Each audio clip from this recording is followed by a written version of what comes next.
Apakah arwah jenazah yang sedang dimandikan mengikuti jenazah yang sedang mandi sehingga dia ikut nonton badannya dimandikan, ikut bersama orang-orang yang mandi, ataukah dia berada di satu tempat?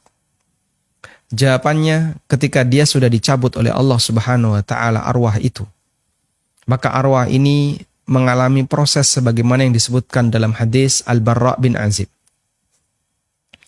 Hadis yang diriwayatkan oleh Ibnu Majah, Abu Daud dan yang lainnya. Dari sahabat Al-Barra bin Azib radhiyallahu anhu. Beliau menceritakan, satu ketika Nabi SAW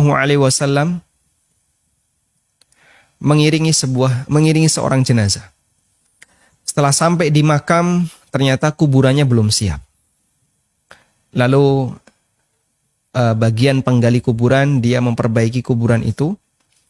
Dan di saat itu Nabi SAW duduk sambil membawa tongkat, sambil membawa ranting. Lalu beliau tancapkan ranting itu ke bawah, kemudian beliau mendongak ke atas. Kemudian beliau mengatakan, Ista'idhu min adzabil qabr, ista'idhu min adzabil qabr. Mintalah perlindungan kepada Allah dari azab kubur. Kemudian beliau mulai bercerita tentang proses perjalanan roh. Beliau mengatakan, Innal abdal mu'mina. Sesungguhnya seorang hamba yang mukmin, idza adbara minad dunya wa aqbala ilal akhirah.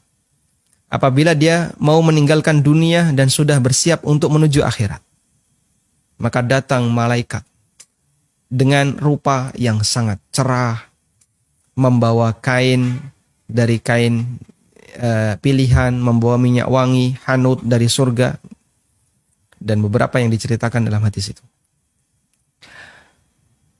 Kemudian malaikat ini duduk di sekitar mayit ini, madal basar, sejauh mata memandang. Tsumma ja'a malakul maut, lalu datang malakul maut. Kemudian dia mendekat di kepala orang ini. Lalu malakul maut menyampaikan, Ya ayyatuhan nafsut tayyibah, irji'i ila maghfirati minallahi wa ridwani. Wahai jiwa yang tenang, wahai jiwa yang baik, kembalilah menuju ampunan dan ridha Allah Subhanahu wa taala. Jadi malaikat ini memanggil dengan panggilan yang sangat halus, panggilan yang sayang kepada si calon mayit ini. Akhirnya kata Nabi SAW, fayakhruju ruhuhu. Ruhnya pun keluar dengan sangat mudah. Sebagaimana keluar, kama yakhrujul ma'u min fayyis saqa. Sebagaimana air yang keluar dari mulut ceret. Ada ceret di sini? Ya. Tidak perlu kita buktikan ya. Tidak perlu kita lihat.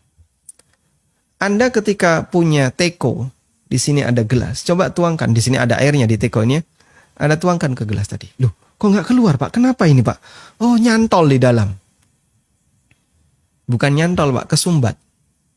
Itu kalau tekonya belum dibuka, mulutnya. Begitu dibuka, air itu keluar dengan sangat lancar. Mengalir dengan sangat lancar. Seperti itulah gambaran yang diberikan oleh Nabi SAW. Ketika roh seorang mukmin itu dicabut oleh Allah Subhanahu wa taala. Lalu dia dibawa ke langit, naik terus ke langit sampai ke langit yang tertinggi, langit yang ketujuh.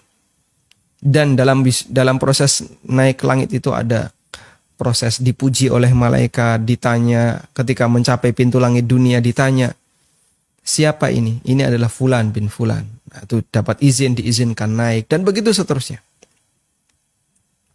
Kemudian Allah perintahkan, uktubu kitaba abdi fi illiyin. Letakkan catatan hambaku ini di illiyin.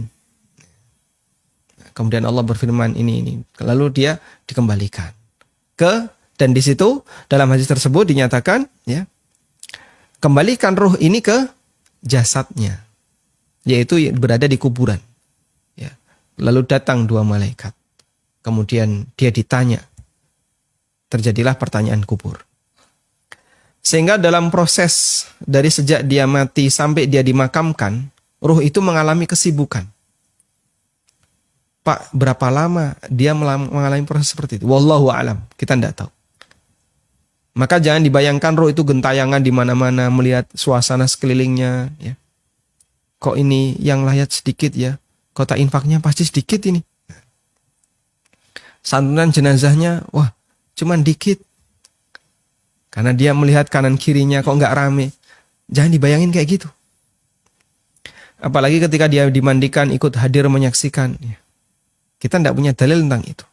Yang ada adalah hadis dari Bara' bin Azib yang diceritakan Nabi SAW tentang proses perjalanan ruh dari sejak dicabut oleh Allah Subhanahu Wa Taala, dicabut oleh malakul maut, sampai akhirnya dia dikembalikan lagi setelah dia dimakamkan.